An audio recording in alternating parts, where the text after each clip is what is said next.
Selamat hari baik. Selamat datang di channel YouTube Fajar Rizky Widiatmoko.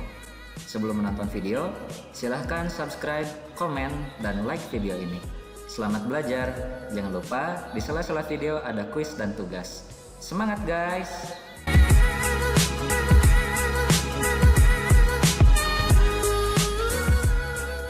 Oke, bismillahirrahmanirrahim. Assalamualaikum warahmatullahi wabarakatuh. Selamat siang teman-teman. Selamat belajar mata kuliah Genesa Bahan Galian. Hari ini saya akan menyampaikan materi tentang persebaran bahan galian di Indonesia.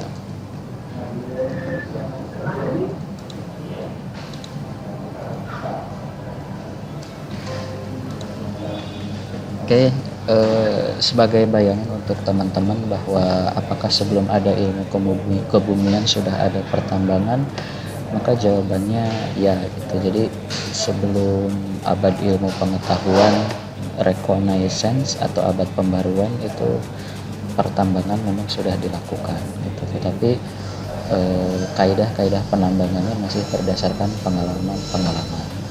Kemudian seiring dengan masa ilmu pengetahuan, semua pengalaman itu dicoba ditulis dan diabadikan supaya bisa diregenerasikan dari waktu ke waktu. Jadi di masa misalnya dari zaman Mesir ya, dari peradaban Mesir pun seperti alat perdagangan emas itu sudah dipakai. Kemudian menambang batuan untuk membangun bangunan gitu itu udah dipakai gitu. Bahkan mungkin ada seperti loss ilmu pengetahuan antara bagaimana menambang pada zaman dahulu dan menambang pada zaman sekarang gitu. Bahkan para ahli sejarah pun masih memperkirakan gitu bagaimana ini supaya bisa terpotong secara sempurna seperti halnya candi-candi yang ada di Indonesia gitu ya. Nah itu masih menjadi gap dan itu yang membedakan antara masa sekarang dan masa sebelumnya gitu. Dimana di masa sebelumnya ya karena didasarkan dari pengalaman setempat gitu. Tapi kalau yang sekarang itu karena persebaran ilmu pengetahuannya disebarluaskan seluruh dunia sehingga sangat memungkinkan metode yang digunakan pun akan sama di masa sekarang. Nah ini misalnya sebagai contoh penambangan pada masa sebelumnya ya, masyarakat masih mengambil bahan-bahan yang dibutuhkan gitu dan itu sesuai kebutuhan lokal saja gitu. Misalnya mengambil batuan dari sungai, kemudian mengambil seperti lumpur atau yang hari ini kita sebut kaulin untuk merekatkan bahan bangunan gitu. Kemudian bisa jadi hal yang seperti ini dilakukan untuk mengekstraksi mengambil batu bara ataupun misalnya mengambil batuan-batuan untuk perkakas seperti halnya dari batuan obsidian atau dari batuan chert ya, rijang, jasper gitu yang pada zaman dulu mungkin digunakan untuk alat berburu maupun alat perkakas lainnya. Nah jadi di materi hari ini itu ingin menjawab pertanyaan ini. Kenapa ada di gunung kenapa ada batuan, kemudian di sungai ada ada pasir ya, di pantai ada batu gamping ya, kemudian di dalam laut ada lanau, kemudian garam ada di gunung tetapi ternyata ditemukan juga di pantai gitu. Kemudian emas juga sama, kenapa ada di gunung tetapi di sungai juga ada. Kemudian minyak bumi pun demikian, di laut ada, di darat juga ada gitu, offshore, onshore. Nah ini adalah model atau foto penambangan rakyat ya. Jadi seperti yang kita ketahui itu kenapa ada pertambangan, karena bahan galiannya bernilai ekonomis atau mempunyai nilai guna. Nah ketika bahan galiannya bernilai ekonomis dan mempunyai nilai guna, maka masyarakat pun akan mencoba mengambil bahan galian tersebut untuk digunakan kebutuhan sehari-hari. Nah, ini adalah salah satu contoh pertambangan rakyat ya, tambang emas. Dan ini karena dilaksanakan oleh tambang rakyat gitu, sehingga pengelolaannya masih per individual gitu. Bisa jadi ya masing-masing kaplingan sendiri mempunyai tanggung jawabnya sendiri gitu, dan bahkan untuk luasan seluas ini masing-masing spot kecil ini hanya ditanggung jawabi oleh dia saja, sementara spot-spot lainnya yang sudah rusak tidak menjadi tanggung jawab mereka. Nah, ini adalah salah satu model dari penambangan sebelum ada ilmu kebumian gitu. Jadi ini didasarkan dari pengalaman masyarakat gitu, indikasi apa yang menandakan bahwa di sini ada emas masih didasarkan dari pengalaman gitu. Berbeda dengan yang menggunakan ilmu pengetahuan itu. Ilmu pengetahuan dengan melihat batu ini, kemudian melihat referensinya, jika ada batu ini maka asosiasinya ada bahan galian apa aja yang bisa diekstrak gitu. Nah, itu yang membedakan. Kemudian karena sudah adanya ilmu juga, cara menambang yang efektif dan bernilai juga menjadi perhatian gitu. Misalnya seperti ini sama teman-teman, dibayangkan saja ketika dia menambang sendiri, artinya dia mengerjakan sendiri, dan hasil yang didapatkannya pun yaitu ya sebesar cakupan yang bisa dikerjakan oleh tangannya sendiri gitu. Sehingga mungkin dari seluas ini hanya menghasilkan sepersekian profit atau sepersekian keuntungan bagi mereka gitu. Dan bagaimana jika dibayangkan oleh teman-teman dari satu wilayah tersebut dikoordinir supaya ditambang menggunakan alat-alat yang lebih efektif gitu, sehingga mungkin dari jumlah pekerja yang asalnya ini harusnya banyak, kemudian ini bisa diefisienkan menjadi sekian orang. Kemudian untuk yang ini rantai pekerjaannya pun pendek gitu ya. Maksudnya pendek adalah mungkin dia hanya mengambil batu uratnya saja, kemudian batu uratnya dia jual kepada orang bilangnya gelonggong ya, atau kita sebut sebagai pengolah gitu. Jadi seperti pengusaha yang melakukan pemurnian emas gitu. Nah, berbeda dengan sudah terkoordinir seperti ini, bisa jadi dalam satu rantai kerja sudah ada orang yang melakukan ekskavasi ya, kemudian pengambilan ore badinya, kemudian dari ore badi itu disalurkan ke pengolahan, dan dari pengolahan dilakukan pemurnian, bahkan dari situ juga ada rantainya untuk melakukan pemasaran, sehingga dari satu kelompok ini akan mendapatkan profit yang lebih besar. Nah, ini yang sering kita lihat ya, peta persebaran potensi pertambangan yang ada di Indonesia ya. Ada alumina, asbes, aspal, batu ya, bauksit, belerang, biji besi, emas, perak, fosfat ya, grafit, intan, nika, minyak bumi, nikel, dan sebagainya gitu. Nah, ini sebagai indikasi untuk teman-teman bahwa tidak semua tempat menghasilkan potensi tambang yang sama ya. Misalnya saya orang Garut ya, Jawa Barat, daerah sini ya. Nah, daerah sini ya, emas, perak mungkin bisa ditemukan ya di dekat-dekat kota saya, tetapi saya tidak bisa menemukan cadangan nikel di kota asal saya. Nah, begitu juga sebaliknya gitu ya, misalnya yang ada tinggal di Papua gitu, di Papua sama gitu, ada emas dan tembaga ya gitu, tetapi dia tidak punya cadangan aspal seperti halnya di daerah Buton. Kemudian yang sangat mencolok adalah misalnya di sini Bangka Belitung ada timah, kemudian di daerah Sulawesi, lengan timur, lengan tenggara, dan Maluku itu ada cadangan nikel. Nah, itu yang menyebabkan terjadinya perbedaan bahan galian yang dihasilkan itu akan kita pelajari hari ini.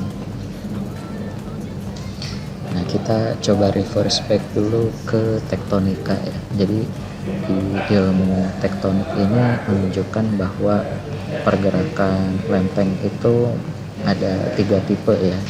Ada konvergen ya, yang tipenya saling bertumbukan, saling bertabrakan. Kemudian ada yang divergen, gerak lempengnya saling menjauh. Kemudian ada transform, di mana gerak lempengnya saling bergeser. Nah, ini pada dasarnya adalah disebabkan oleh satu gaya yang kita sebut sebagai arus konveksi ya. Nah, ini adalah arus konveksi ya, contoh animasinya. Jadi gara-gara arus konveksi ini menyebabkan aliran yang asalnya membuat si lempeng ini bergerak secara divergen.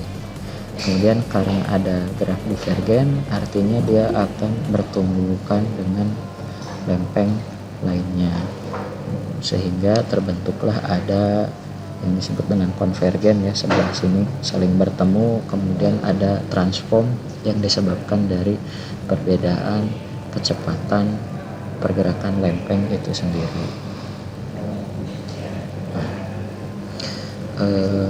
Dari situ itulah yang menyebabkan terbentuknya ketika terjadi konvergen ya. Ketika terjadi konvergen, dia mengalami tumbukan, dan yang asalnya dia sebagai dasar lautan yang ada di bawah permukaan air laut, dia mengalami dorongan dari lempeng samudra yang menyebabkan terjadinya pengangkatan dasar samudra.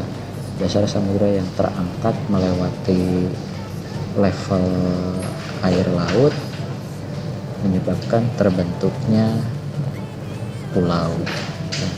Nah, dari pulau tersebut kemudian terjadi proses subduksi, ada yang tidak terjadi proses subduksi. Khusus yang terjadi proses subduksi, dia akan mengeluarkan magma yang kita sebut sebagai gunung api.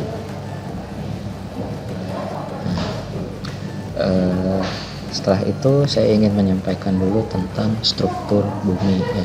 Struktur bumi terbagi 4 untuk bagian dalamnya. Untuk bagian atmosfernya ada lagi bagian-bagiannya ya. Nah, ini untuk pertama inner core ya, atau inti dalam. Jadi inti dalam ini diameternya sekitar 1300 km, isinya iron dan nikel, besi dan nikel. Nah, dalam keadaan solid ya, dalam keadaan solid atau padat. Jadi padatnya karena tekanan yang sangat tinggi. Tekanan tingginya dari mana? Inti bumi sebagai inti dari gravitasi juga, sehingga partikel-partikel yang ada di planet bumi ini bersama-sama tertarik mengarah ke inti bumi, yang menyebabkan terjadinya tekanan sangat besar di bagian inti dalam, dan itu menyebabkan iron dan nikel dalam keadaan solid walaupun suhunya ada di atas titik leleh unsur-unsur tersebut. Kemudian ada outer core, mempunyai ketebalan 2200 km, kemudian berisi melted iron, nikel, dan other mineral. Artinya adalah di sini kondisinya sudah bukan padat lagi, tetapi meleleh. Melt itu meleleh, dan ya karena itu isinya lelehan besi dan nikel. Kemudian ada mantel ya. Mantel mempunyai ketebalan 1800 km sampai 2900 km. komponennya termasuk juga astenosfer di dalam mantel ya. Nah, di sini fasenya adalah fase semi solid atau semi padat, bisa dikatakan sebagai gel ya. Tetapi dalam astenosfer dia sudah mendekati fase batuan atau sudah mendekati fase padat ya. Kemudian mendekati permukaan bumi dalam keadaan cair. Terus yang terakhir adalah lapisan crust atau kerak bumi ya. Ketebalannya bisa mencapai 10 km untuk lempeng samudra, kemudian bisa mencapai 50 km ketebalan untuk lempeng benua, dan ini dalam keadaan padat atau solid. Nah, jadi bisa dibayangkan oleh teman-teman di sini yang lapisan ini adalah dalam keadaan padatan ya, padatan. Kemudian yang bawah ini dalam keadaan cair ya, semi solid gel ya. Nah, karena dia dalam keadaan semi solid, ini yang menyebabkan terjadinya arus konveksi gitu ya. Nah, jadi si arus konveksi ini menyebabkan lempeng bisa bergeser sangat mudah. Karena dia bergeser, sangat memungkinkan terjadinya tumbukan dengan lempeng lainnya. Oke. Nah, kemudian di sini saya ingin memperkenalkan juga tentang Sial dan Sima ya. Sial adalah silika alumina dan Sima adalah silika magnesium. Nah, jadi Sial adalah komponen utama dari lempeng tektonik benua, sementara Sima adalah komponen utama dari lempeng tektonik samudra ya. Nah, jadi ini adalah Sial, kemudian yang ini adalah Sima. Nah, karena adanya komposisi mayoritas dalam empeng tersebut, di mana Sial adalah silika alumina dan Sima adalah silika magnesium, menyebabkan keduanya terjadinya perbedaan densitas lempeng, di mana Sial mempunyai densitas yang lebih ringan dan Sima mempunyai densitas yang lebih berat, sehingga pada saat lempeng benua dan lempeng samudra mengalami tumbukan, si lempeng benua akan cenderung bergerak ke atas dan lempeng benua akan bergerak ke bawahnya lempeng benua, dan oleh sebab itu akan terjadinya percampuran antara lelehan lempeng samudra dan lempeng benua. Nah, sekarang kita bahas tipe magmanya ya. Jadi yang kita ketahui ada 4 tipe magma. Yang pertama ultramafic, mafic, intermediate, dan felsic. Dimana ultramafic ini adalah magma yang komposisi silikanya itu di bawah 45%. Kemudian sisanya diisi oleh Fe dan Mg ya. Nah, kemudian temperaturnya bisa mencapai 1500 derajat Celcius, suhu dalam keadaan magma atau dalam keadaan cair ya, dan viskositasnya sangat rendah, kekentalannya sangat rendah, yang artinya magma ultramafic ini encer, sangat encer gitu ya. Kemudian distribusinya ada di sekitar batas lempeng, divergen, kemudian hotspot. Nah, selanjutnya adalah mafic. Mafik mempunyai kandungan silika di bawah 50% dengan kandungan sisanya ada FeO dan MgO. Nah, yang membedakan antara Ultra Mafik dan Mafik adalah dari kandungannya ya. Dari kandungan silikanya yang berbeda 5%. Kemudian temperatur magmanya bisa mencapai 1300 derajat Celcius dalam keadaan cair. Kemudian viskositasnya termasuk encer ya. Distribusinya ada di sekitar batas lempeng tektonik divergen, kemudian daerah hotspot ya, kemudian ada juga di daerah konvergen. Nah, kemudian intermediate mempunyai kandungan silika 60% dan sisanya FeMg. Temperaturnya 1000 derajat Celcius dalam keadaan magma cair. Kemudian kekentalannya termasuk dalam menengah ya. Persebarannya ada di sekitar island arc dan juga batas lempeng tektonik.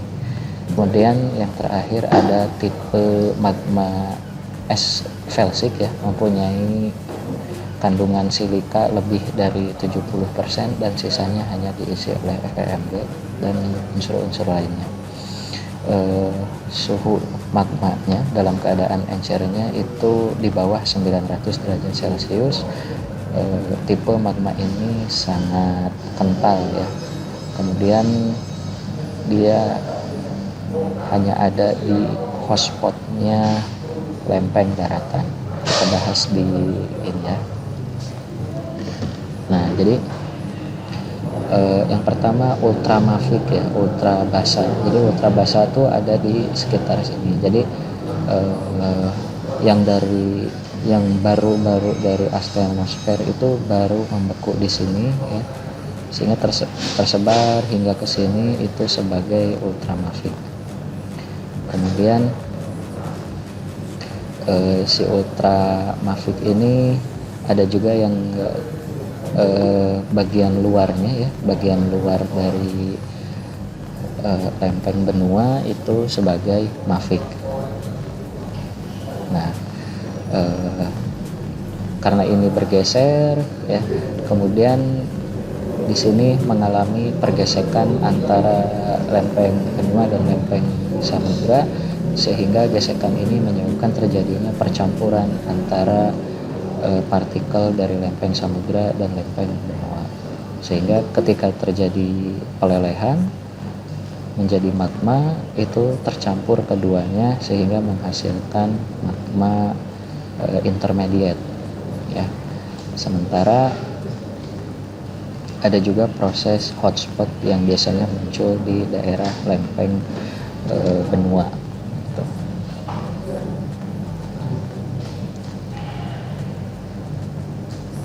Nah, kemudian karena tektonik ya, kita mengenal batas lempeng tektonik yang ada di seluruh dunia ya, di mana batas-batas lempeng tersebut ada yang konvergen, divergen, dan transform. Nah, di sini untuk yang ditandai merah dan ada gunungnya adalah sebagai daerah konvergen. Nah, jadi karena dia konvergen sehingga ini menyebabkan terjadinya subduksi, dan karena proses subduksi menyebabkan terjadinya terbentuknya gunung api. Nah, karena terjadi gunung api ini menyebabkan pengkayaan mineral di daerah tersebut. Kenapa bisa pengkayaan? Dari animasi ini ya. Dari ini dulu. Jadi di sini ya, si outer core ini sama inner core ini dia mempunyai iron, nikel, dan other minor. Other minor itu seperti logam-logam yang jarang ya, emas, kemudian titanium,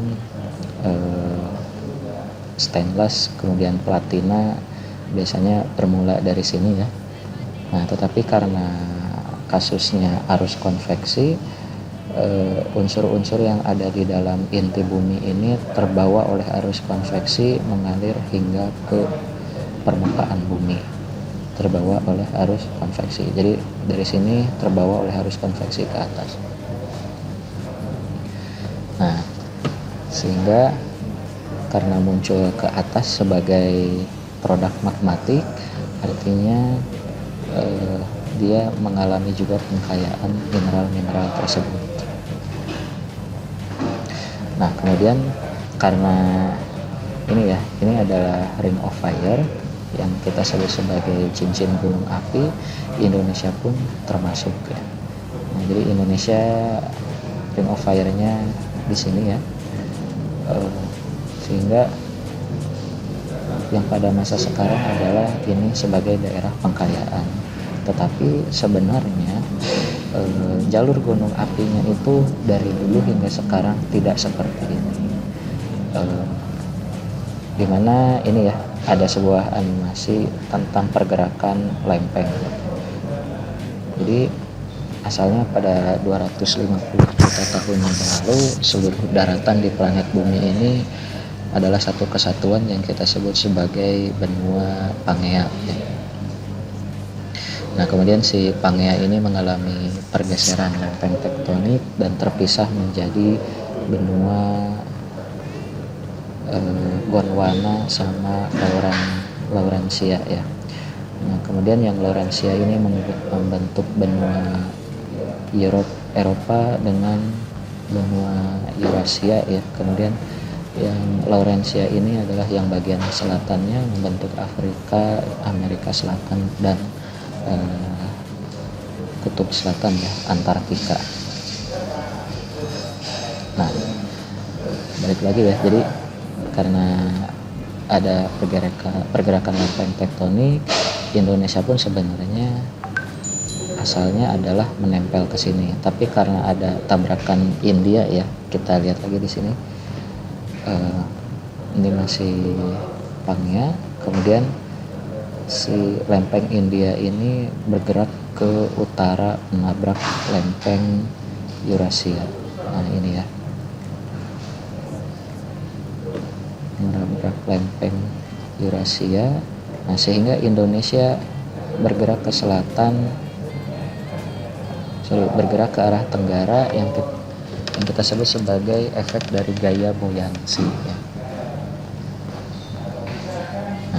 Karena efek gaya buoyancy itu menyebabkan Indonesia terdorong ke selatan dan hari ini posisinya ada di daerah ekuator. Ya, selain daripada kekayaan magmatiknya yang ada di Indonesia juga terletak di daerah ekuator, sehingga Indonesia menjadi daerah tropis. Karena daerahnya tropis, proses erosional dan pelapukannya cukup intensif. Jadi bisa dikatakan proses pelapukannya sangat tinggi kalau ada di Indonesia. Nah, kemudian selain itu ya, ini jalur magmatik yang hari ini gitu. Nah, jalur magmatik yang sebelumnya juga itu tidak seperti itu ya. Nah, ini adalah salah satu model subduksinya India kena Eurasia ya, yang hari ini kita sebut sebagai Mount Everest, pegunungan Himalaya ya. Nah, melihat dari evolusi ini bahwa sebuah lempeng itu, terutama Indonesia, tidak selamanya akan subduksi gitu. Dia akan mengalami penghentian proses subduksinya jika prosesnya sudah melewati batas tekanan subduksinya. Nah, ini adalah peta vulkanisme yang sudah dipetakan oleh Bapak Katili sebagai Bapak Geologi Indonesia juga. Beliau memetakan bahwa jalur volcano atau jalur subduksi dan vulkanisme di Indonesia itu pada masa-masa sebelumnya tidak seperti yang dilihat hari ini ada di Pulau Jawa, Sumatera, dan seterusnya gitu. Misalnya ini ya, jadi di masa Permian ya, di masa Permian itu ada di sini. Kemudian jalur magmatik Cretaceous ada di sini ya. Kemudian jalur Jurassic magmatiknya ada di sini. Nah, jadi ini salah satu juga yang menyebabkan kenapa di Indonesia belum ditemukan atau mungkin tidak ditemukan fosil dinosaurus ya. Bisa lihat fosil dinosaurus di museum gitu ya. Tapi kalau dari penggalian belum ditemukan adanya fosil dinosaurus karena pada masa-masa adanya dinosaurus itu daerah Indonesia masih dalam bentuk keadaan zona magmatisme, sehingga di sini pada masa itu zona yang masih aktif gunung api, aktivitas magmatiknya, dan masih ada zona subduksinya juga di daerah sini, sehingga sangat memungkinkan tidak banyak makhluk hidup yang bisa hidup di sekitar sini. Kemudian dilanjutkan lagi ya di masa Tersier ya, di masa Tersier ini jalur gunung apinya sudah berubah ke sini ya, sudah berubah di jajaran Pulau Sumatera, Jawa, Bali ya, hingga ke sana, dan ini yang menjadi jalur gunung api yang kita lihat hari ini. Nah, karena kita mengetahui pernah ada jalur gunung api di daerah sini, itu artinya pada masa lampau pernah terjadi pengendapan mineral-mineral ekonomis di daerah sini yang mungkin hari ini sudah dalam keadaan bentuk sedimen gitu, sudah lapuk dari batuan induknya, kemudian tertransport dan terdeposit dalam sebuah cekungan sehingga menjadi sedimen atau mungkin sudah menjadi batuan sedimen pada hari ini. Tetapi yang hari ini juga bisa ditambang. Nah, kemudian yang perlu sebagai base key atau contoh kuncinya adalah dari ini ya, perbedaannya yang Jurassic dengan jalur magmatik yang ada di sini ya. Nah, di mana yang jalur Jura ini dia menghasilkan produk magmatik granitik, sementara yang ada di jalur sini adalah sebagai magmatik basaltik ya, makanya tipenya basaltik.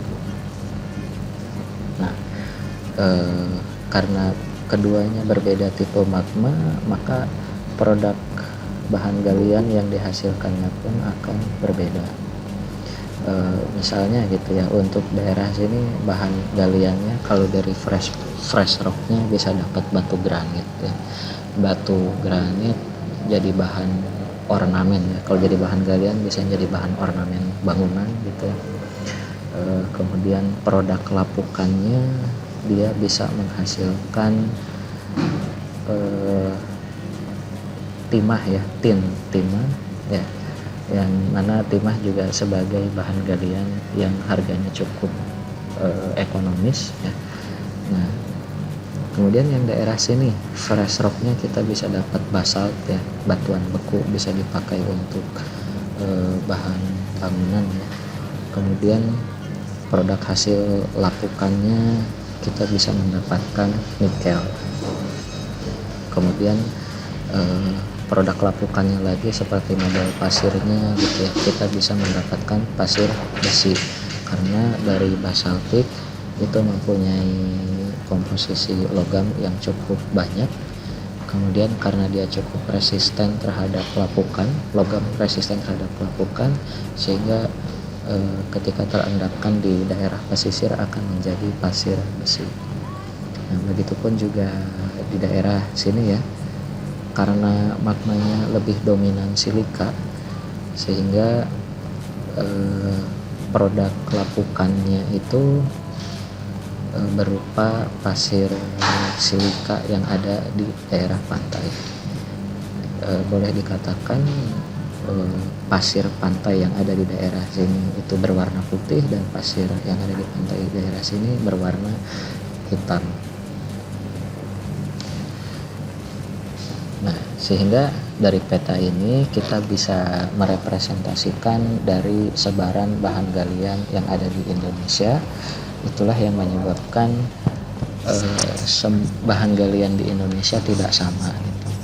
Di daerah ini ada, di daerah sana ada gitu. Di sini ada, di sana mungkin tidak ada. Itu karena kehadiran dari jalur magmatik yang telah ada sebelumnya.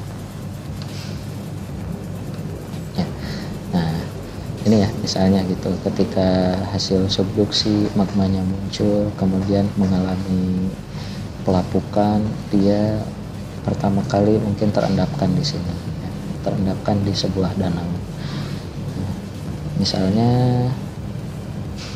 Misalnya sebagai contoh seperti batuan beku andesitan ya. Batuan beku andesitan biasanya dia menghasilkan magma beberapa kali sehingga proses pengkayaan mineralnya cukup kaya. Nah, ketika dari sini mengalami pelapukan, maka akan terendapkan di daerah danau gitu. Nah, sehingga yang di gunung ini kaya akan logam, maka logamnya akan pindah ke danau gitu. Kemudian mungkin dari danau karena dia masih cukup ringan, dia akan terbawa ke sungai, terbawa oleh aliran sungai dan mengendap di sekitaran sungai. Itulah yang menyebabkan kenapa emas bisa ada di gunung maupun bisa ada di sungai.